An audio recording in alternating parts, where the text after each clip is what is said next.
આજે યુવા દિન છે અને યુવાનોએ અહીંયા જે આપણે સંવાદ રજૂ કર્યો એ ખરેખર દરેકને આ વાતનો વિચાર કરવા જેવો છે. ઘરનો પ્રશ્ન છે. દરેકના ઘરમાં કંઈક આવું રહે છે, હોય છે, આવે છે અને એની અંદરથી આપણા બાળકો અને યુવાનોની કેવી પરિસ્થિતિ થઈ છે એ પણ આપણે બધા જોઈએ છીએ.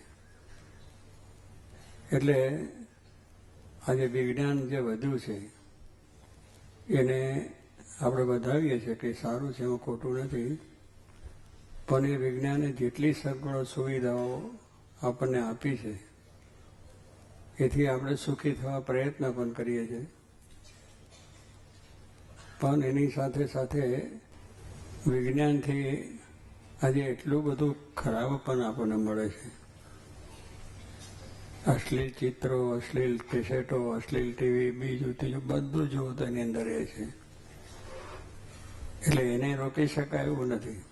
કાયદાથી નહીં રોકાય, કોઈથી નહીં રોકાય. માણસ જ પોતે માણસ બનશે તો જ એ સુધરી શકે એવું છે. માણસ જ્યાં સુધી પશુ જેવો રહેશે ત્યાં સુધી એ સુધરવાનું નથી. કારણ માણસને એમાં ઈચ્છા છે, પાછળ ગાંડો થઈ જાય. જોયા ને આપણે હમણાં છોકરાઓ કેટલા ગાંડા, બસ ચેન જોઈએ છે. ચેન શું તારા બાપાને પૂછ, દાદાને પૂછ, કેટલું ચેન કર્યું એમને. એનો વિચાર કરે કે આપણા વડવાઓ, આપણા બધા જે આદર્શો આપણા ભારતના જે સંસ્કારો એના વિચારો કરો. આ તો અત્યારે ચેનની વાત કરે. ચેનમાં તો બીજું શું થાય? સારા લુગડા પહેરવા, નાચ ગાન કરવું, દારૂના બાટલા પીવા, ખોટા પેપર લખી અને પૈસાને ધૂળ ધાની પાણી થઈ જાય. આ ચેન કહેવાય? ચેન નથી. એને વિનાશનો માર્ગ છે. એ માર્ગે જેટલા ચાલીશું એટલા આપણે બધા ડૂબવાના છે. એટલા માટે જ આપણા શાસ્ત્રોએ આપણે રોકે છે. મહાન પુરુષો આપણે રોકે છે કે આપણો માર્ગ ભગવાનનો માર્ગ છે, ધર્મનો છે, આધ્યાત્મિક માર્ગ છે. એટલે વિજ્ઞાને એ બધું કર્યું છે ખરું, પણ એવો માર્ગ એમને બતાવ્યો નથી. વેગ આપ્યો પણ માર્ગ નહીં.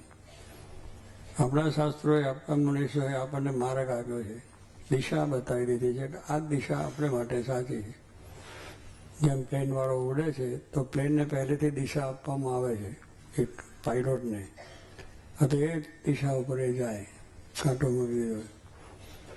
એવી રીતે આપણે પણ આ શાસ્ત્રોની જે માર્ગ આપ્યો છે, વેગ મળે છે કે બહુ સારું બધું સુવિધાઓ, બધી સુવિધાઓ પડી છે, પણ એની અંદરનું જે મુખ્ય તત્વ જે જોઈએ છે તત્વ નથી. આપણે એને ખોઈએ છીએ અને એનાથી દૂર જઈએ છીએ. જે આધ્યાત્મિકતા, જે આપણા સંસ્કારો, જે આપણો આવો મહાન ભગવાન રામ કૃષ્ણ બધા આવી ગયા, ગીતા, ભાગવત, રામાયણ ગ્રંથો, ભગવાન સ્વામિનારાયણ વચનામત આપ્યા કે આપણું જીવન એકદમ ચેન્જ કરવાનું છે. વિચારોની જે વાત કરી ભાઈ કે વિચારો આપણા બદલી નાખવાના છે.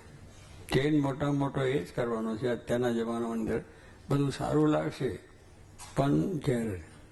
ગુણાત્યાન સ્વામી એક વાત કરી કે ઝેરના લાડવા ખાતા સારા લાગે. લાડુ એવા સરસ બનાવ્યા હોય, ઘી, પેલું તેલ, એલચી બેલચી નાખીને ફર્સ્ટ ક્લાસ રીતે બનાવ્યા હોય. એક ખવાય તો બે ખવાય, બે ખવાય તો ચાર ખવાય, એવા સરસ બનાવ્યા હોય. અને હોંશે હોંશે ખાઈએ ખરા કે જાવે બહુ સારા લાગે, સ્વાદિષ્ટ લાગે છે. કે બે ને ચાર ને ચાર આઠ ખાઈ જાય એવી એની અંદરનું સ્વાદિષ્ટ આપણને લાગે.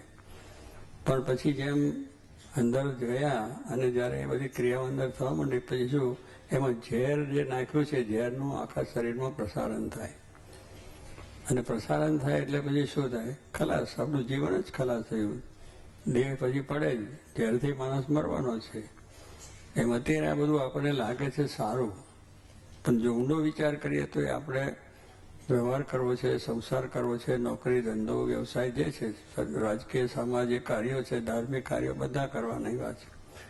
પણ એની સાથે આપણે જે આધ્યાત્મિક વિચારો છે એ આપણે મેળવવાના છે કે આપણે જીવન કેવું બનાવવું છે કે જે જીવનથી આપણા જીવનથી બીજાને શાંતિ થાય, આપણા વિચારોથી બીજાને સારો લાભ થાય, દુનિયાનો થાય, દેશને લાભ થાય, સમાજને લાભ થાય, એવું આપણું જીવન.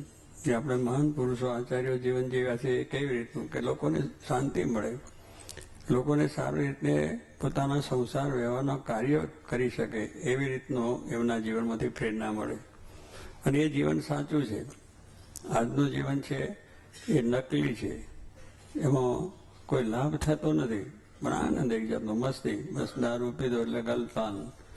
હવે નહીં ઘરના, નહીં ઘાટના, નહીં કોઈ જાતના સમાજના અને રાષ્ટ્રના કંઈ રહેતા નથી. એટલે રાષ્ટ્રને માટે પણ મોટું જોખમ થશે જો આવું બધું થશે તો. એટલે બધા જાગૃત થવાનું છે. આપણને જે ઉપનિષદની વાત કરે છે કે ભાઈ ઉઠો, ઉષ્ટિસ્થ એટલે ઉઠ. હવે ઉઠાડે છે અને સાથે સાથે એમ નથી કે ઉઠ એટલે ઊભો રહેવાનું નથી, ઉઠ એટલે ઊભો રહ્યો પછી આમ. તો ઉઠવાનું એટલા માટે કહે છે ને, ઉઠવાનું એટલે મારે બસ આમાં ઊભું રહેવાનું થાય. ઉષ્ટિસ્થ જાગ્રત, પાછો જાગ્રત કરવાની વાત કરે. જાગ્રત એટલે તું તારા આત્માની ખોજ કર, તારું જીવન સુંદર કેમ બને એની તું તપાસ કર. કારણ કે આપણે એવા બનવું છે કે જેથી કરીને અનેકને લાભ થાય, વસ્તુ પ્રેરણા મળે એવી જાતનું જીવન. હમણાં જેમ વાત કરી બધી આપણે કે વિવેકાનંદ સ્વામીની વાત કરી, ગાંધીજીની વાત કરી, એમ બધા મહાન સંતો આપણા થઈ ગયા. એમના જીવનમાં જુઓ તો કેટલી પ્રેરણાઓ એમાંથી મળે છે આપણને. હવે એ પ્રેરણાઓને મૂકીને આવી ધમાલિયાની પ્રેરણાઓ લેવાની, ધમાલ ધમાલ ને ધમાલ, બીજું કાંઈ નહીં. અને એને આનંદ પાછો લેવાનો. પણ એનાથી તો જીવન ખરાબ થાય છે. તો આપણે એ પ્રેરણાઓના વિચારો જે આપણા શુદ્ધ મળે છે એમાંથી જો આપણું જીવન થશે તો આપણે સુખિયાત થવા છે અને સારું થવા છે.